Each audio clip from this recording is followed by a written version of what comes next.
8. Exams हो चुके थे। कॉलेज के सारे बच्चों का रिलैक्स मोड ऑन हो चुका था। एक मैं और मेरा दोस्त अथर्वी ऐसे पापी बच्चे थे जिन्हें दिन में चैन नहीं था और रात को नींद नहीं आ रही थी। वो इसलिए परेशान था कि लास्ट एग्जाम में चीटिंग नहीं चली थी। मैं इसलिए परेशान था कि सुहानी एग्जाम्स खत्म होने के बाद भी मुझसे मिलने, बात करने, मेरा हाल चाल जानने नहीं आई थी। मैंने फिल्मों में देखा था कि हीरो जब प्यार में होता है तो उसकी कितनी भी बेइज्जती हो जाए उसे फर्क नहीं पड़ता। वो हीरोइन के भाई से पिटने के बाद उसके बाप से जूते खाता है, लेकिन फिर उसी के दरवाजे पर अपनी ऐसी की तैसी करवाने पहुंच जाता है। मुझे ऐसी फिल्में बहुत नौटंकी लगती थी, लेकिन अब मेरी खुद की ही फिल्म बनी पड़ी थी। शाम के 8 बजे मैंने घंटी बजाई ही थी कि अंदर से पायल की छन छन की आवाज आती सुनाई दी। हाँ, मैं फिर गुंजा आंटी से गाली खाने पहुंच गया था। गुंजा आंटी मुझे देखकर शॉक्ड हो गई। मैं तो यही चाहता था कि मुझे पहले अपनी बात कहने का मौका मिल जाए। आंटी नमस्ते, गुस्सा नहीं करना। मैं बस ये पूछने आया हूं कि सुहानी ठीक है या नहीं। एग्जाम्स ओवर हुए 4 दिन हो चुके हैं, बट अभी तक। वो ठीक है, अभी बिजी है, रिजल्ट के बाद बात करेगी। अरे पर वो तो बोली थी। मेरे मुंह पे दरवाजा बंद कर दिया गया। पर सच बताऊं तो मुझे अब भी बेइज्जती फील नहीं हो रही थी। मैं बस ये चाहता था कि कहीं से भी कैसे भी मेरी सुहानी से बात हो जाए। अब मैंने उस पेड़ को बड़े प्यार से देखा। ये वही पेड़ था जिसकी एक ब्रांच सुहानी की विंडो तक जाती थी। इसी पर ना चढ़ने की वजह से मुझे मुकेश की सीढ़ी लेनी पड़ी थी और मेरी बेवकूफी की वजह से बेचारे मुकेश की नौकरी चली गई थी। मैंने पेड़ को टच किया। हे प्यारे पेड़, मुझे चढ़ने दे प्लीज। देख ले यार, भाई नहीं है। इतना कहकर मैं पेड़ को देखता रहा, जैसे सच में पेड़ रिस्पॉन्स करेगा कि हाँ तेरा भाई हूं, आज चढ़ जा मेरी पीठ पर। इस गली में थोड़ी बहुत चहल पहल थी। मैंने चढ़ने की कोशिश की। जय श्री राम।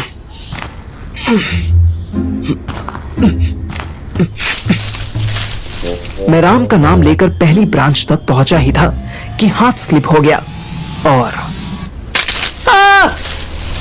मैं पूरी तरह सड़क पर गिरा। फेस बचाने के चक्कर में मेरी दोनों हथेलियां छिल गईं। राम जी को गलत डिस्टर्ब कर दिया बेटे पार्थिव। हनुमान जी से रिक्वेस्ट करनी चाहिए थी। उत्थान के एक्सपर्ट तो वही हैं। मैंने दोबारा ट्राई किया, लेकिन फिर फेल हो गया, पर गिरने से बच गया। मेरा पेशेंस लेवल गिर रहा था और फ्रस्ट्रेशन लेवल बढ़ता जा रहा था। सुहानी, तू ठीक है ना? मैं इतनी जोर से चिल्लाया कि आसपास से निकलते अंकल आंटी मुझे देखने लगे। मैं बेवकूफों की तरह स्माइल करने लगा। मुझे फिर घर के अंदर से पायल की आवाज आती सुनाई दी। दरवाजा खुलता देख मैं भागने को हुआ। फिर याद आया मैंने कौन सी बेल बजाई है जो भागूं। गुंजा आंटी गुस्से में थी। ये क्या नौटंकी कर रहे हो पार्थिव? मेरी एक बार उससे बात करवा दो प्लीज। मैंने दोनों हाथ उनके आगे जोड़ दिए और घुटनों पर आ गया। वो मुझे एक टक देखती रही। सुहू के पापा घर पे ही हैं। उन्हें आवाज आ गई तो बहुत मारेंगे तुम्हें। तुम्हारे मम्मी पापा से शिकायत भी कर देंगे। अभी जाओ, कल दिन में आना, मैं पूछूंगी उससे। फिर मेरे मुंह पर दरवाजा बंद हो गया। मेरी आंखों में आंसू उतर आए। कहते हैं जब भगवान जी एक दरवाजा बंद करते हैं तो दूसरा दरवाजा खोल देते हैं। मेरे केस में उन्होंने खिड़की खोल दी। मैंने ऊपर झांका। सुहानी खिड़की खोले मेरी तरफ देख रही थी। उसने मेरी तरफ और मैंने उसकी तरफ हाथ बढ़ाया। हम दोनों इतने पास होकर भी एक दूसरे को टच नहीं कर सकते थे। मुझे देखकर उसकी आंखों से भी आंसू निकलने लगे। उसने मुझे फ्लाइंग किस दिया। मैंने अच्छे आशिक की तरह कैच किया और मुंह में भर लिया। वो अंदर चली गई। मैं वेट करने लगा। अचानक इस गली की हवा मुझे ठंडी लगने लगी। सुहानी वापस आई। उसके हाथ में एक कागज का टुकड़ा था। उसने मेरी तरफ फेंक दिया। अरे अबे इधर आ। अरे हाँ, वो टुकड़ा साला इधर उधर उड़ता हुआ पेड़ पर अटक गया। सुहानी साइलेंट हंसती। मैंने पेड़ हिलाना शुरू किया। वो और हंसी। हम जिसको प्यार करते हैं वो अगर हमें जोकर समझकर भी हंसता रहे तो बुरा नहीं लगता, बल्कि खुशी होती है कि सुंदर से चेहरे पर प्यारी सी स्माइल हमारी वजह से आई है। मैंने राइनो की एक्टिंग करते हुए पेड़ हिलाना शुरू कर दिया। वो और मुंह फाड़ कर हंसने लगी। फाइनली वो कागज का फर्रा मेरे पास आया। उसमें लिखा था, माय डियर पार्थिव, मॉम ने रिजल्ट से पहले तुझसे मिलने से मना किया है। मैं क्या बताऊं, मेरा कितना मन है बात करने का, पर नहीं कर सकते। प्रॉमिस किया है ना। अभी इतना वेट किया है डार्लिंग, तो एक वीक और सह ले। रिजल्ट से एक दिन पहले मम्मी मुझे बुआ के यहाँ हौस खास भेज देंगी। रिजल्ट के नेक्स्ट डे तू मुझे हौस खास विलेज में मिलना। मैं कोई बहाना बनाकर आ जाऊंगी। और ये हाथ में क्या हुआ है, चोट लगी क्या? और मैं तुझे बहुत मिस कर रही हूँ। और ढेर सारा लव यू मेरे चोको लावा केक। मैं एक सांस में पूरी चिट्ठी पढ़ गया। मैं दोबारा पढ़ना चाहता था, पर सुहानी ने ऊपर से चौक फेंक कर मारी। मैंने ऊपर देखा तो वो इशारे से पूछ रही थी कि क्या हुआ। मैंने स्माइल करते हुए ना में गर्दन हिला दी। अब किस मुंह से उसको बताता कि एग्जाम्स में टॉप करने वाला पार्थिव पेड़ पे चढ़ने में फेल हो जाता है। सुहानी को 50-60 फ्लाइंग किस देने के बाद मैं अथर्व के घर चला गया। मैं आज यही डिनर करने का प्लान बनाकर आया था, पर यहाँ तो माँ बेटे में अलग ही मदर इंडिया चल रही थी। दोनों किचन में खड़े थे। सुनीता आंटी के हाथ में बेलन था और अथर्व के पास डिफेंस के लिए अपना चोट वाला हाथ था।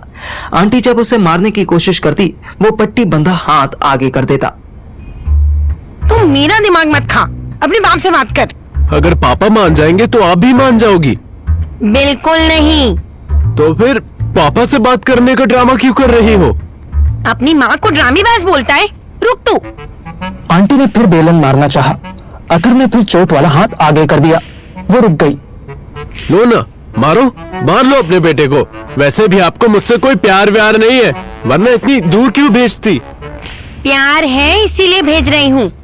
तू अगर पढ़ाई नहीं कर पा रहा तो कोई बात नहीं, फैमिली बिजनेस संभाल ले। माँ, पढ़ तो रहा हूँ मैं, बहुत अच्छे पेपर गए मेरे। बस इतनी सी रिक्वेस्ट कर रहा हूँ कि अगर एक सब्जेक्ट में मेरी बैक आ गई तो आप मत भेजना ना मुझे बस एक चांस और दे देना प्लीज। नहीं, बिल्कुल नहीं। हर सेमेस्टर से पहले तेरा यही बहाना होता है। फिर लास्ट सेमेस्टर में याद है तुझे, 2 सब्जेक्ट्स में बैक आई थी तेरी। हाँ तो बस 2 में ही तो आई थी। वो इसलिए कि 4 ही सब्जेक्ट्स थे। क्या मम्मा, अभी मान जाओ ना, मुझे नहीं जाना होशियारपुर प्लीज। सुनीता आंटी का हाथ रोटी बेलते बेलते रुका। उन्होंने गैस सिम की और मेरी तरफ देखा। ले, तेरा चेला आ गया। अब देख कैसे तुझे डिफेंड करेगा। मैं एक ही दिन में 2 घरों से बेइज्जती करवाने के मूड में नहीं था। ओके आंटी, नमस्ते, मैं चलता हूँ। चुपचाप डाइनिंग टेबल पर बैठ। बिना रोटी खाए गया तो तेरी टांगे तोड़ दूंगी। ओके आंटी, खा लूंगा। बस तू इसकी तरफदारी मत कर, अपना मुंह बंद रख। इतना एहसान कर मुझ पे। अथर्व मेरी तरफ देखने लगा कि इतनी देर में आंटी ने अथर्व के दूसरे हाथ पे, जो बिल्कुल सही था, एक बेलन मारा। क्या मम्मी? सुनीता आंटी के चेहरे पर शरारती स्माइल आ गई। मम्मी, एक सब्जेक्ट तो छोड़ दो ना। अच्छा चल छोड़ा। अथर्व ने आंटी को गले लगा लिया। रुक जा, इतनी जल्दी खुश मत हो। एक शर्त है मेरी। हाँ बोलो ना, बाइक नहीं चलानी? ओके, पार्थिव को दे देना। मम्मी ने फिर एक बेलन मारा। पूरी बात सुनना सीख। बाइक तो तुझे वैसे भी नहीं मिलने वाली, लेकिन शर्त ये है कि तू एक सब्जेक्ट में फेल हुआ तो कोई बात नहीं, तू मत जाना। पर तेरा ये चेला 6 महीने के लिए होशियारपुर जाएगा। मैं डाइनिंग टेबल से उठ गया। अथर्व का मुंह अजीब सा बन गया। आंटी कैसी बात कर रहे हो आप? मैं वहाँ क्या करूँगा? दोस्त है ना, दोस्ती निभाएगा। बोल, अगर कर सके तो। अथर्व मेरी तरफ ऐसे देख रहा था कि मेरे हाथ में आखिरी ऑक्सीजन सिलेंडर हो। मुझे सुहानी का चेहरा दिखाई देने लगा। और आंटी, मुझे मास्टर्स भी तो करना है। बेटा तू पीएचडी भी कर, लेकिन 6 महीने बाद तुम दोनों में से एक तो जाएगा ही। इससे पहले कि मैं कोई और बहाना देता, अथर्व साला मेरी तरफ से बोल पड़ा। हाँ मम्मी, चला जाएगा। ये दिल्ली से बाहर कभी गया भी नहीं है।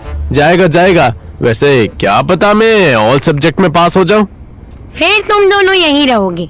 तू जॉब ढूंढ लियो, पार्थिव की मास्टर्स मैं देख लूंगी। चलो अब दोनों हाथ धो और खाना खाओ।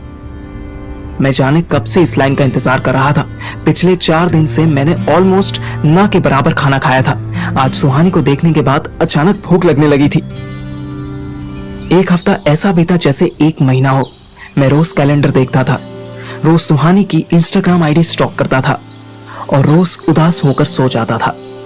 अतर को ना आयशा भाभी भाव दे रही थी और ना स्वीटी उसका फोन उठा रही थी। उसकी जिंदगी के अलग एल लगे हुए थे। हमने ये डिसाइड किया था कि आयशा तो पड़ोस का मैटर है, उसको तो थैंक यू बोलना ही था, रिजल्ट के बाद बोलेंगे। पर स्वीटी क्यों भाव खा रही थी ये रिजल्ट वाले दिन ही उसके घर पहुंचकर पता लगाएंगे। और फाइनली रिजल्ट डे आ गया।